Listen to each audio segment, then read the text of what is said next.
Hi this is Shravani welcome to YK health. వాహనాలను నడిపే సమయంలో అనుకోకుండా ఏదైనా ప్రమాదం జరిగితే తలకు తీవ్రమైన గాయాలు అయ్యే అవకాశం ఉంటుంది.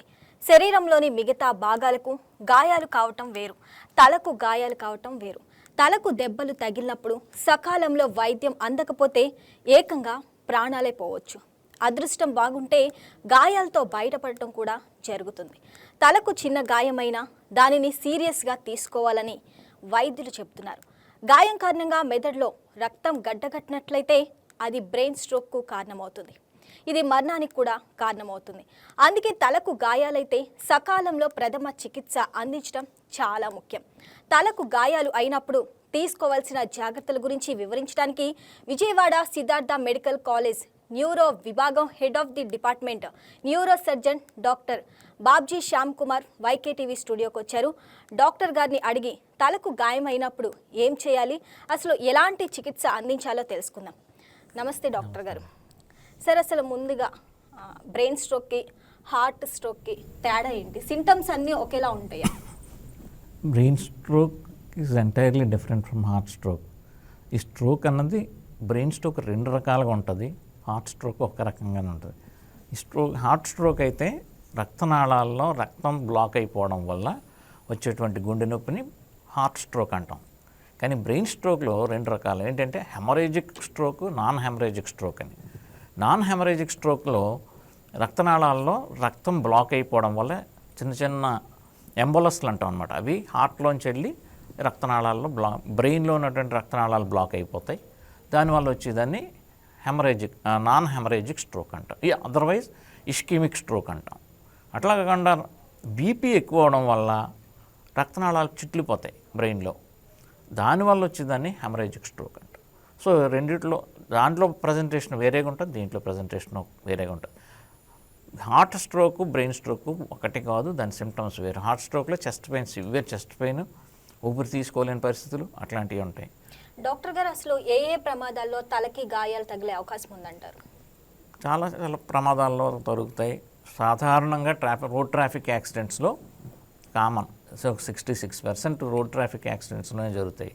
లేకపోతే పైనుంచి ఎత్తు నుంచి పడడం వల్ల, అంటే బిల్డింగ్ పైనుంచో లేకపోతే చెట్టు పైనుంచో లేకపోతే విద్యుత్ స్తంభాల మీద నుంచో పడడం వల్ల, లేకపోతే స్విమ్మింగ్ చేసేవాళ్ళు అయితే స్విమ్మర్స్లో డైవింగ్ చేసినప్పుడు పడిపోతూ ఉంటారు, దానివల్ల రావచ్చు. లేకపోతే sports injuries, high speed injuries ఉంటాయి కదా, మోటార్ బైక్ రేసింగ్ కానీ, లేకపోతే ఈక్వెస్ట్రియన్ అంటే హార్స్ రేసింగ్లో కానీ, అట్లాగే క్రికెట్లో కూడా తలకి బాల్ తగిలిందనుకోండి కొన్నిసార్లు దానిలో జరగవచ్చు. లేకపోతే ఇది ముష్టి యుద్ధాలు ఉన్నాయి కదా, ఫైటింగ్, బాక్సింగ్లో కూడా హెడ్ ఇంజరీస్ రావచ్చు. లేకపోతే బాంబు బ్లాస్ట్లో రావచ్చు. లేకపోతే షార్ట్ గన్ ఫైరింగ్ కానీ వాటిల్లో కూడా తలకి గాయాలు జరిగే అవకాశాలు ఉంటాయి. డాక్టర్ గారు, అసలు గాయాలు తలకి తగిలినప్పుడు మెయిన్ ఎలాంటి ట్రీట్మెంట్ అవసరం అంటారు? అంటే చాలామంది నెగ్లెక్ట్ చేస్తూ ఉంటారు, బ్లడ్ కనిపించదు, ప్రమాదం ఏమీ ఉండదు అంటారు కదా. అంటే తలకి తగిలే గాయాలు మూడు రకాల వాటికి తగలడం వల్ల వస్తుంది. ఒకటి, తల మీద ఉన్నటువంటి చర్మం అంటే స్కాల్ప్, అంటే వెంట్రుకలతో కూడినటువంటి చర్మాన్ని స్కాల్ప్ అంటాం.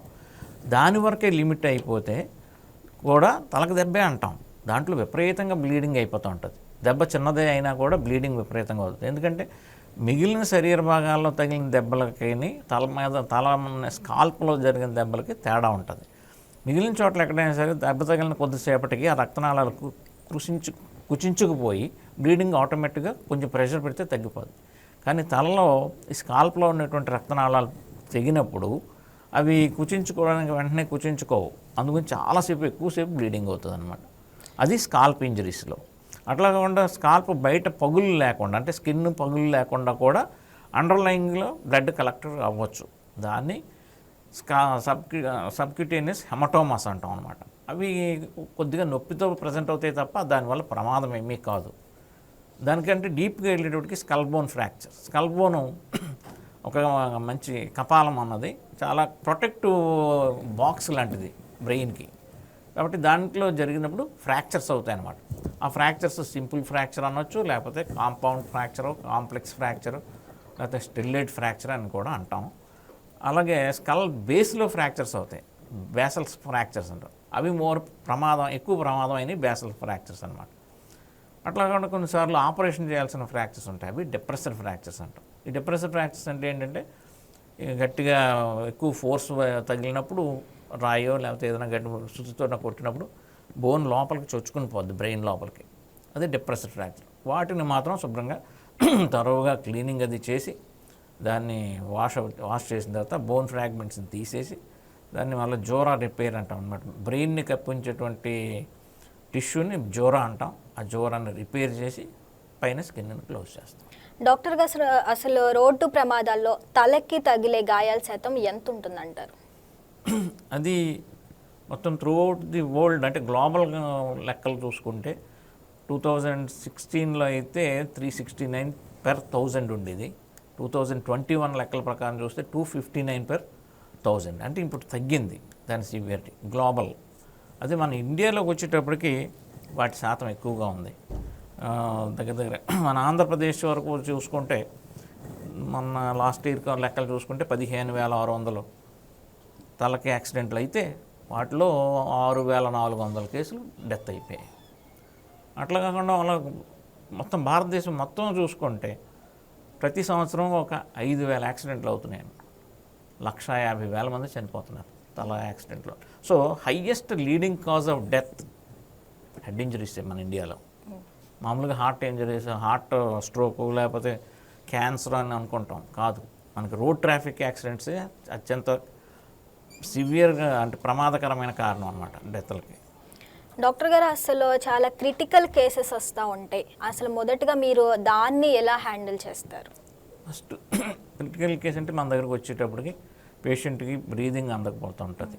ఫస్ట్ ఎయిర్వే క్లియర్ చేయాలన్నమాట. ఎయిర్వే అంటే మనకి గొంతుకులో ఏమైనా కొన్నిసార్లు డ్యామేజ్ అయినప్పుడు పళ్ళు ఊడిపోయి లోపలికి వెళ్ళిపోవడం, లేకపోతే మట్టి లేకపోతే గడ్డి పరకలు అలాంటివి కొన్నిసార్లు గొంతుకు కడ్డపడడం అట్లాంటివి ఉండొచ్చు.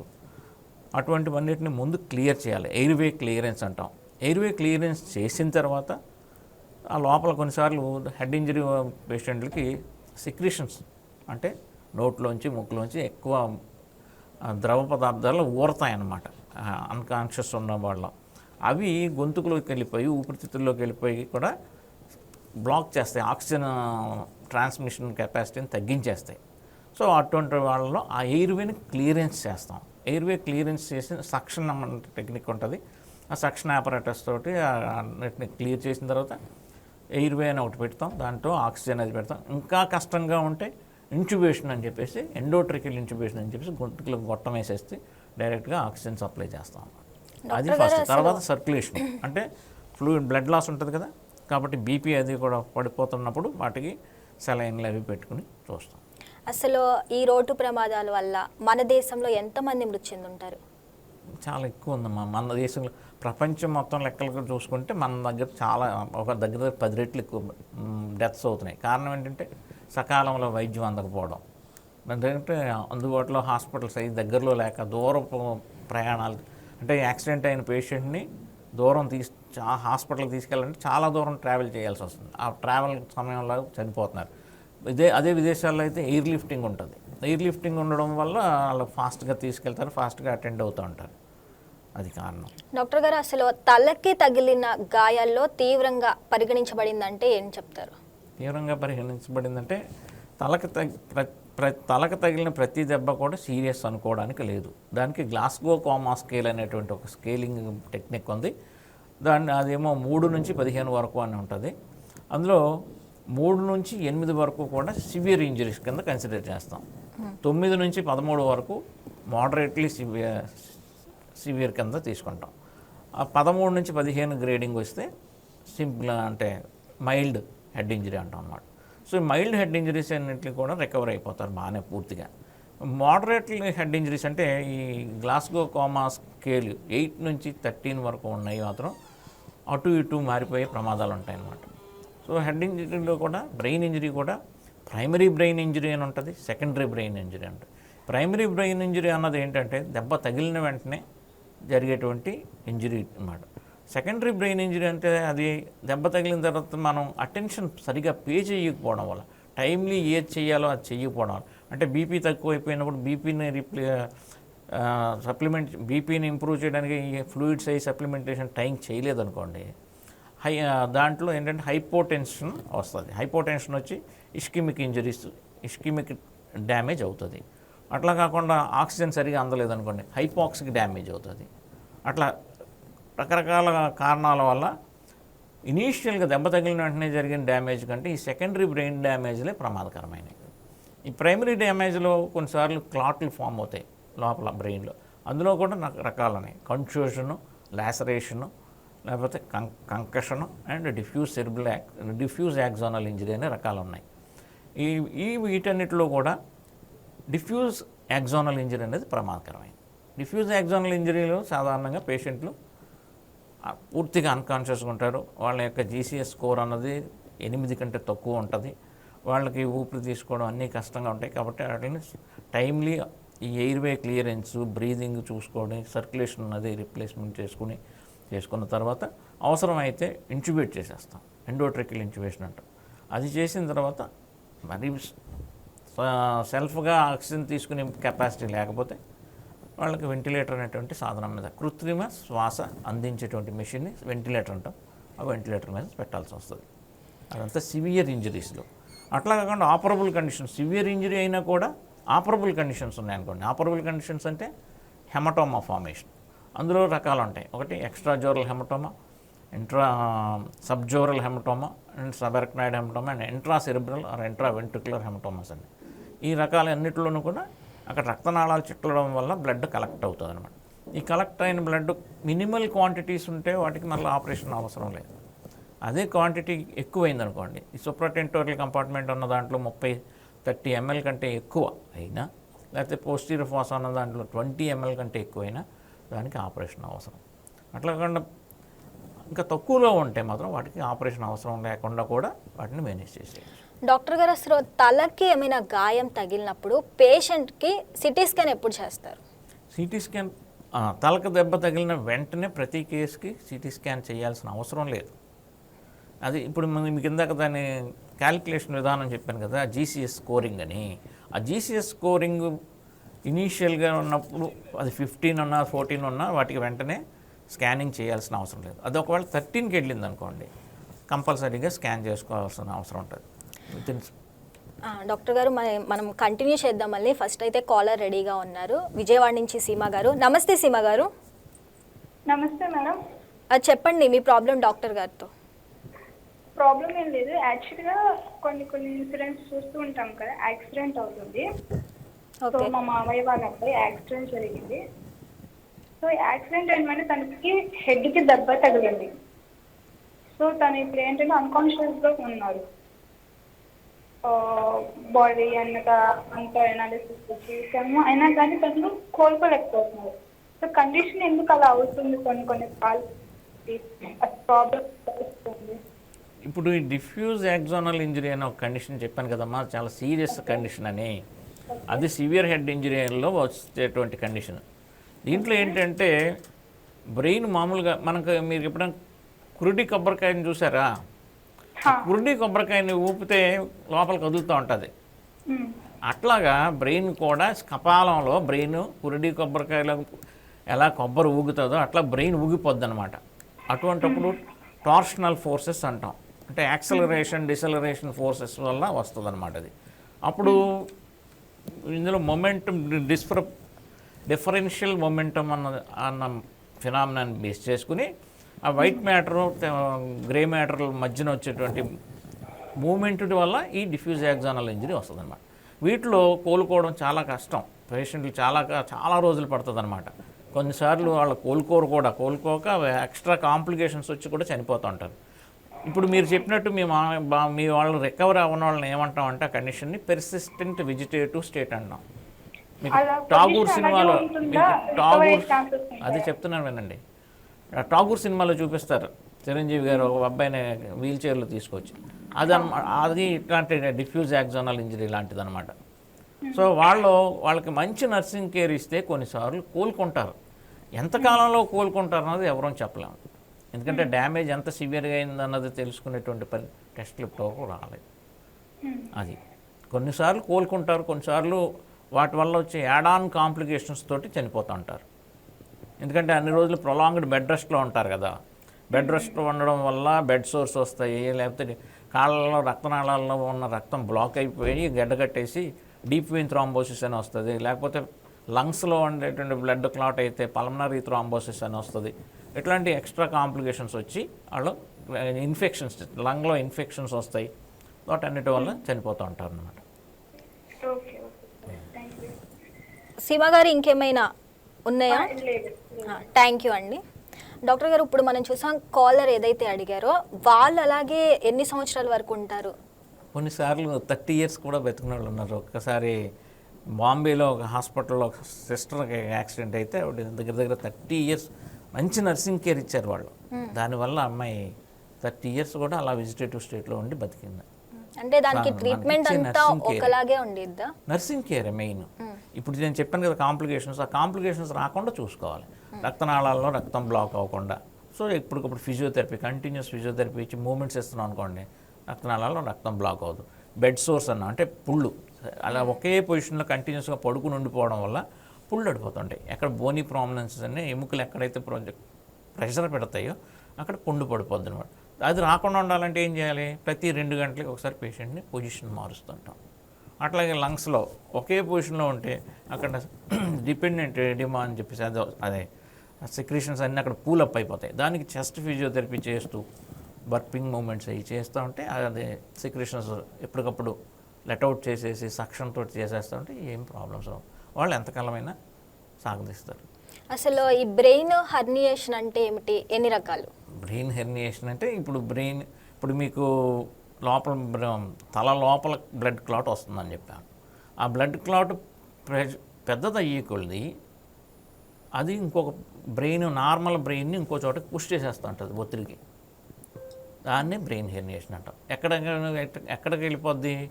ఆ లోపల టెంటోరియం అని అంటాం. అంటే బ్రెయిన్ లోపల కంపార్ట్మెంట్స్ ఉంటాయన్నమాట. ఆ జోరా మ్యాటర్ అని ఒకటి ఉంటుంది. ఆ జోరా మ్యాటర్ చిన్న చిన్న షీట్స్ లాగా మనం పార్టిషన్స్ చేస్తాం కదా, అట్లాంటిగా బ్రెయిన్ కంపార్ట్మెంట్ని సుప్రాటెంటోరియల్ కంపార్ట్మెంట్, ఇన్ఫ్రాటెంటోరియల్ కంపార్ట్మెంట్ అని చెప్పేసి కంపార్ట్మెంట్ల కింద డివైడ్ చేస్తుంది అనమాట. ఇది టఫ్గా ఉంటుంది అనమాట. టెంటోరియం పైన అయితే టెంటోరియం సెరిబ్రే అంటాం, క్రిందైతే టెంటోరియం సెరిబెల్లై అంటాం. సో ఇప్పుడైతే ఒక కంపార్ట్మెంట్లో ఒత్తిడి పెరిగిందో దాన్ని పుష్ చేస్తూ ఉంటుంది కదా, ఆపోజిట్ కంపార్ట్మెంట్లోకి షిఫ్ట్ అవుతూ ఉంటుంది బ్రెయిన్. దాన్ని హెర్నియేషన్ అంటాం. అది సబ్ ఫాల్సైన్ హెర్నియేషన్ అని పైదాన్ని అంటాం. అట్లాగే టెంటోరియల్ హెర్నియేషన్ అని చెప్పేసి క్రిందన టెంటోరియంలోంచి కిందకే బ్రెయిన్ హెర్నియేట్ అవుతుంటే దాన్ని అంటాం. డాక్టర్ గారు, అసలు ఒక వ్యక్తి పడంగానే తలకి దెబ్బ తగిలిందని తెలుస్తుంది, కానీ వాళ్ళు నెగ్లెక్ట్ చేసి వదిలేస్తూ ఉంటారు. తర్వాత వాళ్ళకి పెయిన్ రావటమో ఏదో ఒకటి జరిగిద్ది. అసలు ఆ లక్షణాలను ఎలా గుర్తించాలి? అది చాలా మైనర్ ఇంజురీ కింద లెక్క మీరు చెప్పింది.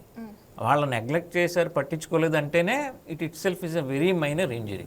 దాని గురించి పెద్ద వర్రీ అవ్వాల్సిన పని లేదు. సాధారణంగా ఏంటంటే అది అదే చిన్న ఇంజురీ కూడా ఎల్డర్లీ పీపుల్ అనుకోండి, వాళ్ళు చిన్నగా కొంచెం బ్లడ్ ట్రికిల్ అయ్యి కలెక్షన్ వస్తుంటాయి. వాటిని క్రానిక్ సబ్జోరల్ హెమటోమస్ అంటాం. ఆ సబ్జోరల్ హెమటోమస్ అన్నవి రోజులు గడిచి కొద్ది ఎక్యూట్ స్టేజ్లోంచి సబ్ ఎక్యూట్ స్టేజ్లోంచి ఇంకా 3 వారాలు 5 దాటిపోతే క్రానిక్ స్టేజ్లోకి వెళ్తుంటాయి. అవి ఒత్తిడి పెరుగుతున్న కొద్ది దాని ఎఫెక్ట్స్ బయటకు కనిపిస్తూ ఉంటాయి. ఏ విధంగా ఒక పక్క చచ్చుబడిపోయినట్టు ఉండడం, లేకపోతే ఫిట్స్ రావడం, ఇట్లాంటి పద్ధతిలో, లేకపోతే తలనొప్పి ఎక్కువగా అయిపోవడం, ఇటువంటి ఎప్పుడైతే మేనిఫెస్ట్ అవుతాయో వెంటనే స్కానింగ్ అది చేస్తే మనకు బయటపడతాయి. వాటిని సకాలంలో వైద్యం చేసినప్పుడు అది బాగా క్లియర్ అయిపోతాయి. అవి పెద్ద ప్రమాదం ఏం కావు. డాక్టర్ గారు, మెయిన్గా అసలు బ్రెయిన్లో రక్తం గడ్డకట్టినప్పుడు బ్రెయిన్ స్ట్రోక్ వచ్చే అవకాశం ఉందంటారా? బ్రెయిన్లో రక్తం గడ్డకట్టిన అది బ్రెయిన్ స్ట్రోకే అంటాం. అది మరలేదు, అది ఎంటైర్లీ డిఫరెంట్. ఇది ట్రామా అంటే యాక్సిడెంట్లో వచ్చే బ్లడ్ క్లాట్లు వేరే, మీరు చెప్పినటువంటి స్ట్రోక్లో వచ్చే బ్లడ్ క్లాట్లు వేరే. యాక్సిడెంట్లో వచ్చే బ్లడ్ క్లాట్స్ ఏంటంటే ఎక్కడైతే దెబ్బ తగిలిందో ఆ ఏరియాలో బ్లడ్ కలెక్ట్ అవుతుంటుంది. అది కూడా దాని ప్లేన్ని బట్టి ఎక్స్ట్రా జోరలు, సబ్జోరలు, ఇంట్రాసెరిబ్రల్, ఇంట్రావెంట్రికులర్ అని డివైడ్ చేస్తాం. ఇప్పుడు మీరు చెప్పిన స్ట్రోక్లో వచ్చేటువంటి బ్లడ్ క్లాట్స్ ఎక్కడంటే అవి టోటల్గా ఇక్కడ బ్రెయిన్కి డ్యామేజ్ ఉంటుంది, ముందు బయటకి ఏమి బ్రెయిన్ పెర్సే ఇంటాక్ట్గా ఉంటుంది. రక్తనాళాల్లో మాత్రమే బ్లడ్ క్లాట్స్ వెళ్ళి, అది హార్ట్లోంచి వెళ్ళి చిన్న బ్లడ్ క్లాట్స్ వెళ్ళి హార్ట్లోంచి రిలీజ్ అయ్యి బ్రెయిన్లో చివరి ఎండ్ ఆర్టరీస్ అంటాం, అక్కడ బ్లాక్ అయ్యి అది ఏ ఏరియాకి అయితే సప్లై చేస్తుందో ఆ ప్రాంతం అంతా రక్తం ప్రసరణ లేకపోవడం వల్ల అక్కడ నరాలు చచ్చుబడిపోతాయి. దానివల్ల దాని పర్యవసానంగా ఒక పక్క బ్లాక్ అయితే దానికి ఆపోజిట్ సైడు చెయ్యి వీక్నెస్ రావడం, కాలు వీక్నెస్ రావడం, అట్లాంటివన్నీ మేనిఫెస్టేషన్స్ వస్తాయి. డాక్టర్ గారు ఇంకోటి ఏంటంటే తలకి తీవ్రమైన దెబ్బ తగిలితే ఆపరేషన్ తప్పనిసరి? ప్రతి కేసుకి అవసరం లేదని చెప్పాను కదా, సివియరిటీని బట్టి మాస్ ఎఫెక్ట్ అంటాం.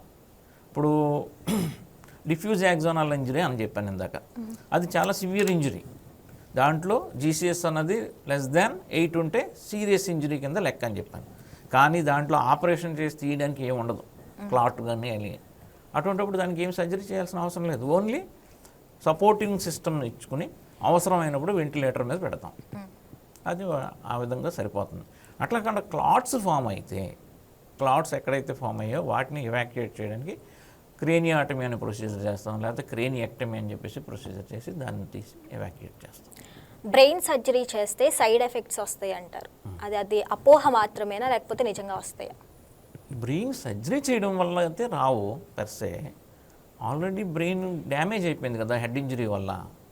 ఆ డ్యామేజ్ అయిపోయినవి రికవరీ రావు. ఆపరేషన్ చేసినంత మాత్రం అన్నీ రికవరీ అవ్వాలని లేదు.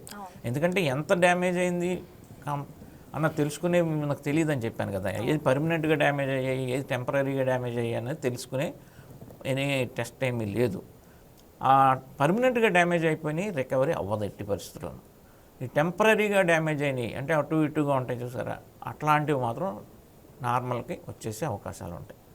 తలకి దెబ్బ తగిలితే చాలా మంది భయపడిపోతూ ఉంటారు తలకి ఆపరేషన్ అనగానే. అంటే సక్సెస్ ఎంత శాతం ఉండొచ్చు అంటారు? సక్సెస్ అంటే ఏమో టైమ్లీ ఇంటర్వెన్షన్ అయిపోతే ఈడిహెచ్లు అని చెప్పేసి, అంటే జ్వర బయట కలెక్ట్ అయ్యేటువంటి బ్లడ్ క్లాట్స్ ఉంటాయి, అవి టైమ్లీ ఇంటర్వెన్షన్ చేస్తే 100% క్లియర్ అయిపోతాయి. సబ్జోరల్ హెమటోమస్ అన్నాను, వాటిలో కూడా 100% క్లియర్ అయిపోతాయి. కానీ వాటితో పోస్ట్ ఆపరేటివ్ కాంప్లికేషన్స్ ఎక్కువగా ఉంటాయి అన్నమాట. మరలా రీబ్లీడ్ అయ్యే అవకాశాలు ఉండొచ్చు అటువంటి వాటిలో. లేకపోతే ఒక ఫిట్స్ వచ్చిందనుకో, ప్రతి బ్రెయిన్ ఇంజరీ అయిన కేసుల్లోనూ ఫిట్స్ కామన్గా ప్రజెంట్ అవుతూ ఉంటుంది. ఫిట్స్ వస్తే మాత్రం అది వర్సన్ అయిపోద్ది. అప్పుడు బ్రెయిన్ వాపు పెరిగిపోయి మళ్ళీ ఇందాక మనం మాట్లాడుకున్నాం కదా హెర్నియేషన్లని, ఆ విధంగా బ్రెయిన్ వేరే వేరే కంపార్ట్మెంట్లో పుష్ అయిపోతూ ఉంటుంది. అటువంటిప్పుడు బ్యాడ్. ఫైనల్గా డాక్టర్ గారు మీరు చాలా కేసెస్ చూసుంటారు, మీకు గుర్తుండిపోయే కేసెస్ ఏమైనా ఉన్నాయా? మాకు గుర్తుండిపోయింది అంటే సర్ఫేస్ ట్యూమర్స్ అన్నవి ఈజీగా ఉంటాయి చేయడానికి, కానీ డీప్ సీటెడ్ ట్యూమర్స్ మాత్రం కొంచెం అది ఛాలెంజింగ్గా తీసుకుని చేయాల్సి ఉంటాయి అన్నమాట. వాటి కొరకు బాగా డీప్ సీటెడ్ వాటికి మామూలుగా అయితే రకరకాల పద్ధతులు ఉన్నాయి. స్టీరియోటాక్సిక్ అనే టెక్నిక్ని యూజ్ చేయొచ్చు, లేకపోతే మైక్రోస్కోప్ని యూజ్ చేయొచ్చు, ఎండోస్కోప్ని యూజ్ చేయొచ్చు. సో అట్లాగా రకరకాల పద్ధతులు మనకి అందుబాటులో ఉన్నాయి. వాటన్నిటిని మనం వాటిలో ట్రైనింగ్ అయినప్పుడు చేయడం బాగుంటుంది. రైట్ డాక్టర్ గారు, thanks for valuable information in time అనేక విషయాలు మాతో షేర్ చేసుకున్నారు. అసలు తలకి గాయాలైనప్పుడు ఎలాంటి జాగ్రత్తలు తీసుకోవాలి ఏంటి అని. Thank you so much sir. So చూసారు కదా, ఇది ఇవాల్టి వైకే హెల్త్. రేపటి వైకే హెల్త్లో మళ్ళీ కలుద్దాం. That's all for now. Keep watching YK news. ఇది తెలుగు వారి గుండె చప్పుడు.